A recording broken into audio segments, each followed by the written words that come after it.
അടിപൊളി ബിരിയാണി വെക്കാൻ അറിയോ? അറിയില്ല. അറിയാല. അല്ലെങ്കിൽ നിങ്ങൾക്ക് 5 ലക്ഷം രൂപ നഷ്ടപ്പെട്ടു. അതെങ്ങനെ? നിങ്ങൾക്ക് അടിപൊളി ബിരിയാണി വെക്കാൻ അറിയോ? അറിയോ? ഇല്ല, എനിക്കറിയില്ല. നിങ്ങൾക്ക് ബിരിയാണി വെക്കാൻ അറിയോ? അന്നെങ്കിൽ 5 ലക്ഷം രൂപ നേടാനുള്ള അവസരമുണ്ട്.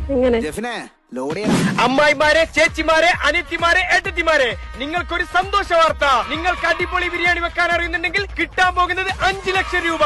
ഇന്ത്യയിൽ തന്നെ ഏറ്റവും വലിയ ലൈവ് ബിരിയാണി കുക്കിംഗ് മത്സരം സംഘടിപ്പിക്കുന്നു മാതൃഭൂമി ന്യൂസും റോസ് ബ്രാൻഡും ചേർന്ന്. ഏത് പ്രായക്കാർക്കും കേരളത്തിലെ ഏത് ജില്ലയിൽ നിന്ന് മത്സരിച്ച് കേരള ബിരിയാണി ക്യൂനാവാം. വിജയികൾക്ക് 5 ലക്ഷം രൂപ ഒന്നാം സമ്മാനവും 2 ലക്ഷം രൂപ രണ്ടാം സമ്മാനവും 1 ലക്ഷം രൂപ മൂന്നാം സമ്മാനവുമാണ് നൽകുന്നത്. ജനുവരി 15 കാസർഗോഡ് ജില്ലയിൽ വെച്ചാണ് ആദ്യ മത്സരം. ജില്ലാതല വിജയികൾക്ക് കിട്ടാൻ പോകുന്നത് ഒന്നാം സമ്മാനം 25,000 രൂപയും രണ്ടാം സമ്മാനം 15,000 രൂപയും മൂന്നാം സമ്മാനം 10,000 രൂപയുമാണ് നൽകുന്നത്. നല്ല അടിപൊളി ബിരിയാണി വെക്കാൻ അറിയുന്ന സ്ത്രീകൾ ഈ കാണുന്ന QR കോഡിലോ ഈ കാണുന്ന നമ്പറിലോ പോയി ഇപ്പൊ തന്നെ രജിസ്റ്റർ ചെയ്യൂ. കൂടാതെ നിങ്ങളുടെ അടിപൊളി ബിരിയാണി വെക്കാൻ അറിയുന്ന ഫ്രണ്ട്സിന് ഈ വീഡിയോ ഷെയറും ചെയ്യൂ.